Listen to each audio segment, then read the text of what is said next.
श्री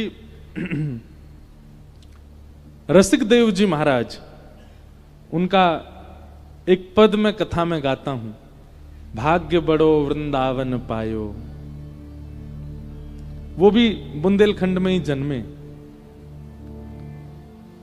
और भगवत इच्छा, भगवत कृपा से, भगवत संयोग से आज उनका जन्मोत्सव भी, आज उनका प्राकट्य उत्सव है। श्री रसिक देव जी महाराज यहीं बुंदेलखंड की भूमि पर प्रकट हुए और फिर बाद में आप वृंदावन विराजे और वृंदावन में श्री जगन्नाथ भगवान का ही रूप जिनको कहा गया, ऐसे श्री नरहरि देव जी प्रकट हुए। नरहर देव जी के आप शिष्य थे। कौन? श्री रसिक देव जी। ध्यान से सुनना, परीक्षा कैसी लेते हैं ठाकुर जी। गोरीलाल कुंज वृंदावन में विराजमान है, आप लोग दर्शन करना। महाराज जी तो यहां विराजते ही हैं, उनके कई अनुयायी भी हैं। अच्छा देखो कैसा कैसा अद्भुत नाम है। क्या नाम है? गोरीलाल। कौन है? गोरीलाल। लाल तो सांवरे हैं, फिर गोरी कैसे है गए?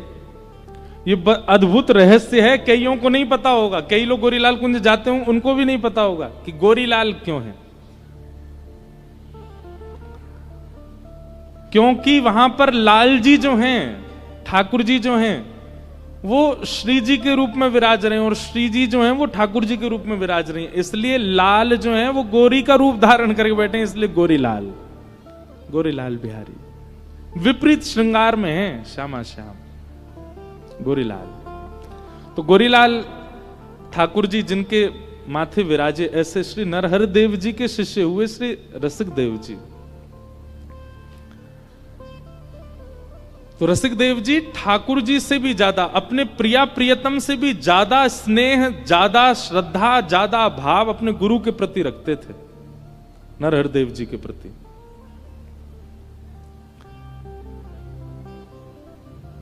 एक दिन नरहर देव जी के मन में आया कि रसिक देव जी का परीक्षण किया जाए कि इनका प्रेम कैसा है मेरे प्रति। और आपने क्या किया? अपने ही एक शिष्य को बुला करके कहा कि भाई देखो, हम तुमको एक अभिनय करना है और हमारी आज्ञा है। बहुत ध्यान से सुनिएगा सब लोग। तुमको एक अभिनय करना है, एक नाटक करना है। क्या?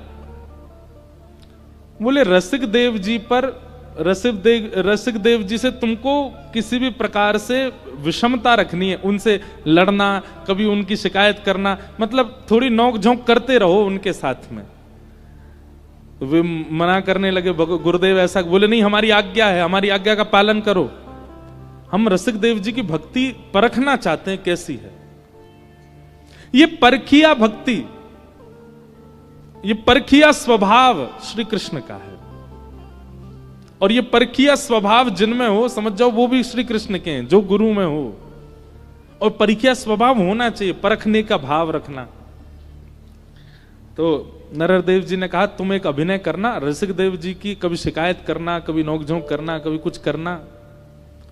हम थोड़ा परखना चाहते हैं इनको। तो बेचारे वो थे तो बड़े सज्जन, लेकिन गुरु की आज्ञा मान करके वो रसिक देव जी से लड़ने लगे, कलेश करने लगे, झगड़ने लगे। कभी अपना आसन फेंक करके आ जाएं और आकर के गुरुदेव से शिकायत करें, देखिए गुरुदेव ये रसिक देव जी हमारा आसन फेंक देते हैं, हमारा करुआ का पानी फैला देते हैं, हमारे तिलक स्वरूप फेंक देते हैं, हमारे साथ ऐसा करते हैं, हमको ऐसा करते हैं। ऐसे करके आश्रमों में, शिष्यों में थोड़ी सी लड़ाई सी होने लगी। पर रसिक देव जी के मन में कोई लड़ाई की भावना नहीं थी। एक दिन नरहर देव जी भी अभिनय कर रहे थे। अभिनय में उन्होंने रसिक देव जी को बुलाया। बोले सुनो, ये तुम्हारा स्वभाव हमको अच्छा नहीं लगता, ये तुम रोज लड़ते हो, रोज नोक झोंक करते हो, ऐसा करते हो।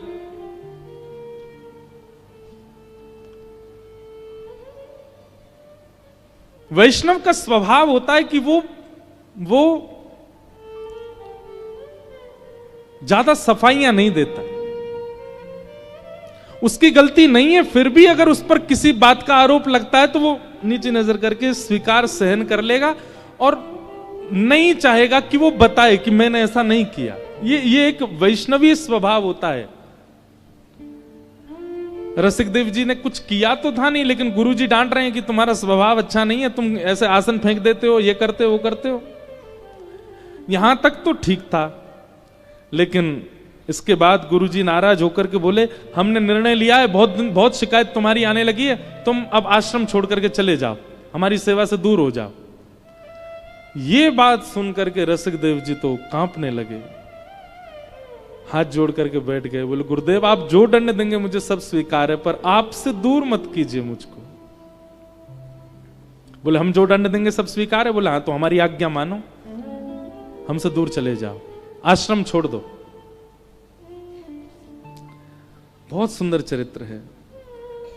रसिकदेव जी आश्रम छोड़ के चले गए, गुरु की आज्ञा मान के। वो उन गुरु का त्याग करके चले गए जिन गुरु को देखे बगैर एक क्षण नहीं रहते हैं। चले गए, यमुना जी के तट पर रोने लगे, वृंदावन को हृदय से लगाने लगे, मुझसे अपराध हो गया, गुरुजी ने मेरा त्याग कर दिया। तो रसिकदेव जी की भी बड़ी महिमा थी, सब लोग उनको बहुत वंदन करते थे। कुछ वैष्णव वृंदावन के गृहस्थी आए, आकर के रसिकदेव जी को प्रणाम करने लगे। बोले, आप रोया मत कीजिए, आप इतने व्याकुल मत हुआ कीजिए, बताइए ना हम क्या सेवा करें आपकी। तब आपने एक ब्रजवासी गृहस्थी से कहा, बोले सुनो, गुरुजी ने तो हमारा त्याग कर दिया, पर हम गुरु के बिना रह नहीं पा रहे, हम गुरुजी के दर्शन के बिना रह नहीं पा रहे। तुम एक काम करो, तुम गुरुजी के पास जाओ और गुरुजी के जो वस्त्र होते हैं नित्य स्नान के बाद के, उनको धोने की सेवा तुम मांग के ले आओ। तुमको वो सेवा दे देंगे, तो वस्त्र लाके तुम मुझको दे दिया करना, मैं गुरुदेव के वस्त्र नित्य धो करके, सुखा करके, व्यवस्थित करके, एक सेवा तो मेरे प्राण उसी से बचे रहेंगे, नहीं तो मैं मर जाऊंगा। वो ब्रजवासी गए और नरहर देव जी से कहा, बोले आपकी आज्ञा हो तो आपके वस्त्रों को धोने की और सुखा के व्यवस्थित करने की सेवा हमको मिल जाए। नरदेव जी बोले, अरे इसमें कौन सी बड़ी बात, ठीक है, हाँ भाई सुनो, कल से हम स्नान करेंगे, उसके बाद हमारे वस्त्र इनको दे दिया करो। और वो ब्रजवासी क्या करते, सारे वस्त्र ले जा करके यमुना के तट पर रसिकदेव जी को दे देते, और रसिकदेव जी धोते, सुखाते, इत्र आदि लगा के बहुत व्यवस्थित करते, और उन्हीं को ही प्रणाम करके और गुरुदेव की सेवा में भेजते। कुछ दिनों के पश्चात नरहरदेव जी बोले, सेवा करने वाले का एक स्वरूप है कि उसकी सेवा जैसी पहले दिन थी वैसी एक महीना बाद होती नहीं है, थोड़ी बहुत कमियां तो होती हैं। हर दिन सेवा में कटौती तो होती है, पर ये कैसी सेवा मेरे वस्त्रों की कर रहे हैं कि पहले दिन जैसी सेवा थी उससे दुगनी दुगनी बढ़ती जा रही है। इतना सुंदर इत्र महकता है, ऐसे एक एक वस्त्र के एक एक सूत बिल्कुल व्यवस्थित धुले हुए, इतना सुंदर आकृति से उसको लपेट के गही बना करके भेजना, ये मुझे लगता है कि ये गृहस्थी तो नहीं करता है इस कार्य को। ये कहीं ऐसा तो नहीं वो रसिकदेव को हमने भगा दिया, कहीं वही तो नहीं करता है। आपने गृहस्थ जो ब्रजवासी तो उनको बुलाया, बुला कर ये इधर आओ, झूठ मत बोलना, आज्ञा, वस्त्र कौन धोता है, सच सच बताओ। अब झूठ कैसे बोले, हाथ जोड़ के कहा, हम तो ले जाते हैं, पर यमुना तट पर आपके विरह में व्याकुल श्री रसिकदेव जी वे सेवा करते हैं। नेत्र बंद हो गए, मन में तो प्रेम उमड़ रहा है रसिकदेव जी के प्रति, पर नरहरदेव जी को परीक्षा लेनी है, और नरहरदेव जी ने गुरु के रूप में कृष्ण ही परीक्षा लेते हैं।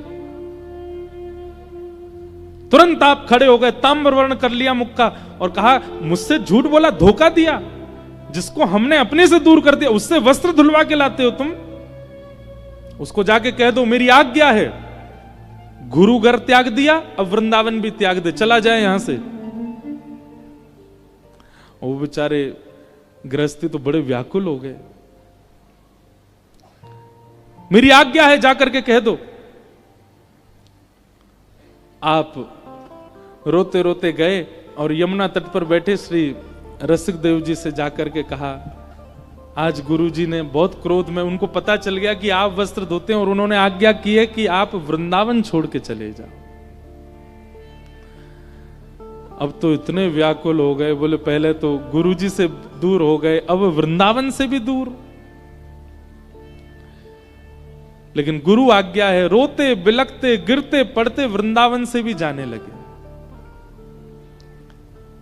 कहां गए? मथुरा आ गए और मथुरा में यमुना जी के तट पर रहने लगे। कम से कम ब्रज तो नहीं छूट रहा, गुरु घर छूटा, वृंदावन छूटा, ब्रज तो मिलता रहे मुझे। मथुरा में रहने लगे, कई सारे ब्रजवासी उनको प्रणाम कर, वो रोते ही रहते, पूरे दिन विलखते रहते, प्राण हरिदास जीवन हरिदास, बस यही कहते रहते, यही गाते रहते, अपने गुरु का स्मरण करते रहते। अब कई भक्त आते, भक्त आकर के कई दक्षिणा आदि भेंट भी चढ़ा देते। तो आप क्या करते? सारी भेंट इकट्ठी करते और इकट्ठी करके किसी एक ब्रजवासी को कहते, बोले सुनो, तुम वृंदावन जाओगे ना गुरु जी के यहाँ, वहां सेवा में ये सारी दक्षिणा दे देना। किसी रूप में गुरु सेवा बनती रहे मुझसे, मैं उससे वंचित ना रहूं। एक ब्रजवासी ने नियम ले लिया, रसिक देव जी दक्षिणा सारी इकट्ठी करके दे देते और वो जाकर के भेंट वहां पर नरहरदेव जी को, नरहरदास जी को दे देते। आप प्रेम से ठाकुर जी की सेवा में उसको व्यय करते। 2-4 महीना बाद नरहरदेव जी उसको बोले, ए भाई सुनो, तुम इतना धन कहां से लेके आते हो? तुम्हारा तो नहीं है, कहां से लाते हो, सच बताओ। उन्होंने भी सच बता दिया। बोले आपके शिष्य रसिक देव जी मथुरा में बैठे, बहुत व्याकुल होते हैं, आपको बहुत याद करते हैं, वही ये सब धन इकट्ठा करके आपकी सेवा में भेज देते हैं। पुनः नरदेव जी के हृदय में व्याकुलता हो गई, लेकिन परीक्षा लेनी है, खड़े हो गए। बोले उसको यहां से निकाल दिया, वृंदावन से निकाल दिया, अभी भी पीछा नहीं छोड़ रहा, उससे कहो गुरु आज्ञा है ब्रज छोड़ के चला जाए, ब्रज से दूर रहे।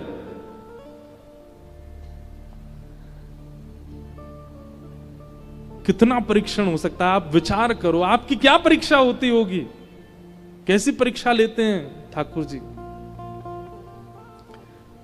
जिनका प्राण है वृंदावन, कभी आप रसिक देव जी के पद सुनिए, कैसे पद हैं उनके, प्राण है वृंदावन, वो वृंदावन छूट गया, प्रिया प्रियतम की सेवा छूट गई, अब ब्रज छोड़ने की आज्ञा कर दी गुरुदेव ने। रसिक देव जी को जाकर के ये बात जब बताई, आप पछाड़ खा के गिर गए, रोने लगे, विलखने लगे। लेकिन अपने गुरु से जाके ये कह दूं कि मैंने गलती नहीं की, आप जबरदस्ती, ऐसा उनका स्वभाव नहीं।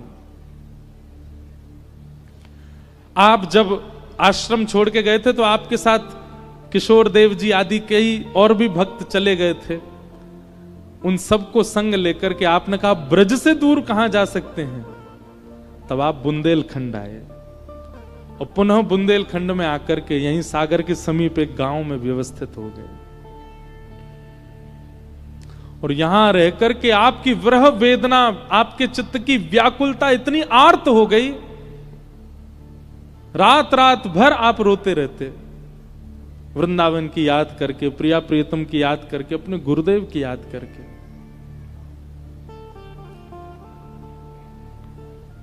बहुत समय व्यतीत हो गया, लोगों को बुंदेलखंड से भेजते, जाओ वृंदावन जाओ, दर्शन करके आओ, मुझे आके बताना गुरुजी कैसे हैं, आश्रम में सब कैसे, प्रिया प्रीतम की सेवा कैसी चल रही है, यमुना जी का जल कैसा है, एक एक चीज की जानकारी यहीं बैठे बैठे बुंदेलखंडी लोगों से मंगवाते।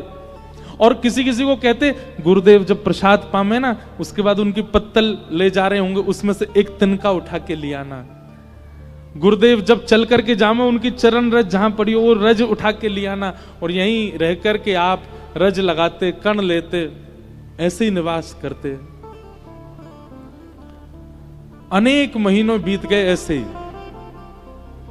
लेकिन व्याकुलता कम नहीं हुई। तब एक दिन नरहरदेव जी के मन में आया, हम यात्रा पर जाएंगे, और यात्रा करते करते करते आप बुंदेलखंड आ गए। और जैसे ही बुंदेलखंड आप आए, उसी गांव में आपका आगमन हुआ जिस गांव में रसिक देव जी विराज रहे थे।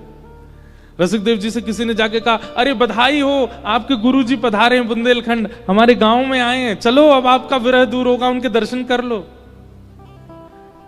रसिकदेव जी रोते हुए बोले, गुरुजी प्रसन्न मुद्रा में होंगे, खिलखिला रहे होंगे, आनंद में होंगे, मेरा मुख देख करके कहीं उनके मुखमंडल पर मलिनता ना आ जाए, कहीं वो निराश ना हो जाए, इसलिए भैया मैं तो वायु को प्रणाम कर लूंगा। गुरुदेव हमारे नगर में आए, उनका स्पर्श करके वायु आ रही है ना, मैं इसी को ही हृदय से लगा लूंगा, पर उनके सन्मुख नहीं जाऊंगा।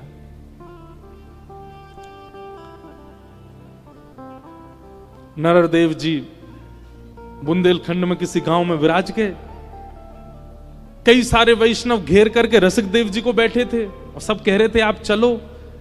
आप अचानक से बैठे बैठे जोर जोर से रोने लगे। किसी ने पूछा आप क्यों रो रहे हैं? अरे बोले, एक भोली भाली बुंदेलखंड की मैया गरम गरम दूध लेके गई, उसने गुरुदेव को पिला दिया और गुरुदेव ने मुख में लगाया, मुख में लगते ही गुरुदेव के मुख में छाले पड़ गए हैं। अरे कोई जाओ, जाकर के रोको, मेरे गुरु की सेवा में दिक्कत हो रही है। यहाँ के भोले भाले लोगों को कहो ऐसी कोई सामग्री ना दें जिससे उनको कष्ट हो। छाले पड़ते हैं नरहर देव जी को, पर उन छालों को अपने ऊपर धारण कर लेते हैं श्री रसिकदेव जी। पूरे दिन औषधि मुख में लगा के बैठे रहते हैं, अपने गुरु के ऊपर आ रहे आर्तों को लेने लगे। ऐसा प्रेम श्री रसिकदेव जी का।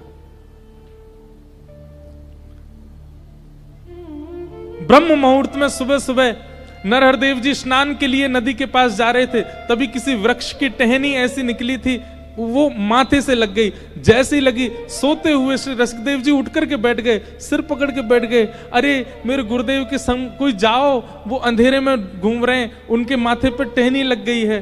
और आपने जैसे हाथ दूर किया तो लगी तो थी नरहर देव जी को, पर रक्त निकलने लगा रसिकदेव जी के। ऐसा प्रेम जब परीक्षा की अतीत हो गई और नरहर देव जी लौट करके जैसे ही वृंदावन आए, तो गोरीलाल कुंज में जो प्रिया प्रियतम विराज रहे थे, उनके जैसे दर्शन किए तो नेत्रों में आंसू भरे हुए प्रिया प्रियतम के। नरहर देव जी ने प्रणाम किया, बोले जय जय, सेवा में कोई कमी आप रुदन कर रहे हैं। तब दोनों श्यामा श्याम प्रकट हो गए और प्रकट होकर के नरहर देव जी के गले लग करके बोले, अभी इसी वक्त बुंदेलखंड से श्री रसिकदेव जी को बुलवाओ, हम उनके बिना नहीं रह पा रहे, उनके बिना हमारा मन नहीं लग रहा। अब हो गई परीक्षा, बहुत हो गई परीक्षा, अब परीक्षा मत लो, उनको अभी बुलाओ।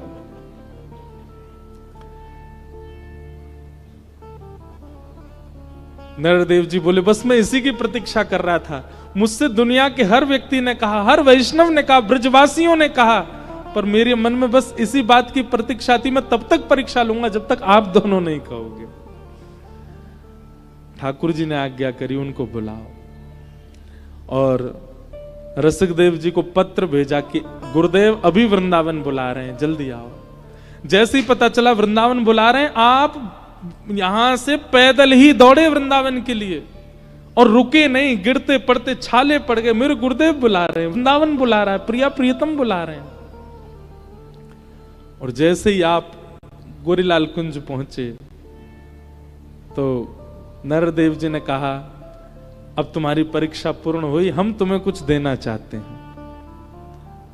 और भेंट स्वरूप श्री गोरीलाल जी की सेवा श्री रसिकदेव जी को प्रदान कर दी। बोल, अब ये तुम्हारे ठाकुर हैं, सेवा पूर्ण भई अब मेरी, ये तुम्हारे लाल हैं।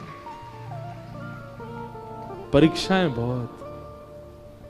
उन रसिकदेव जी का आज प्राकट्य उत्सव है। उनका बहुत सुंदर पद है, भाग्य बड़ो वृंदावन पायो, भाग्य बड़ो वृंदावन पायो, जारज को सुर नर मुनि वंचित, जारज को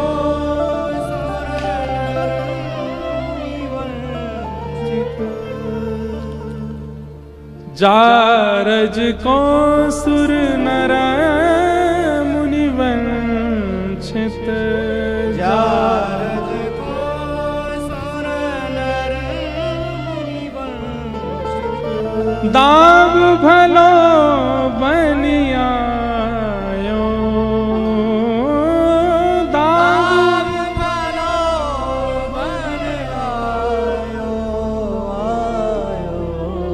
भाग्य बनो वृंदावन पायो, भाग्य बनो वृंदावन पायो। ऐसे रसिक देव जी जैसे इनको पता चलती, खबर चलती कि गली मोहल्ला या पास में किसी की मृत्यु हुई है,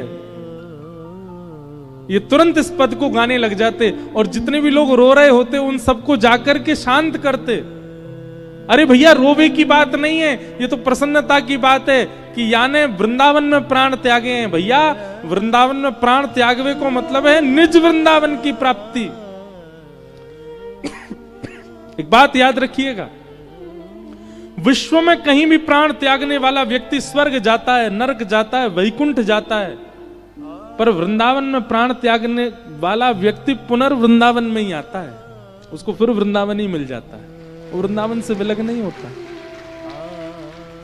वृंदावन में प्राण त्यागने वाले का मतलब क्या है? ध्यानपूर्वक सुनिए, इधर देखो सब। वृंदावन में प्राण त्यागने वाला मतलब शरीर से वृंदावन में है वो नहीं, जिसके चित्त में, जिसके मन में, जिसकी दृष्टि में, जिसके कानों में, जिसके सर्वांगीण भाव में वृंदावन विराजमान है, वो जब अपने प्राण त्यागता है तो उसको वृंदावन ही मिलता है, उसको निज वृंदावन की प्राप्ति होती है। शोक संताप करो मत को, शोक संताप करो मत को, अभय निशान मिलायो, अभय निशान बजायो, मिलायो, भाग्य बनो वृंदावन पायो, भाग्य बनो वृंदावन पायो। ऐसे श्री रसिक देव जी की भी आज प्राकट्य दिवस है, उनको भी हम प्रणाम करते हैं और उनके बुंदेलखंड को प्रणाम करते हैं। हमने कहा ना बुंदेलखंड ने व्रजरस को सबसे ज्यादा गाया है, तो प्रसंग क्यों सुनाया गया कि ठाकुर जी बहुत परीक्षा लेते हैं। इसलिए कृष्ण शरणागति आने से पहले एक बात का पूर्ण ध्यान रखिएगा कि परीक्षाएं तो होंगी, और परीक्षा तो सामान्य होती है, वहां तो बड़ी भयानक वाली परीक्षा होती है। बस उन परीक्षाओं में घबराइएगा नहीं, उन परीक्षाओं में विचलित मत होइएगा।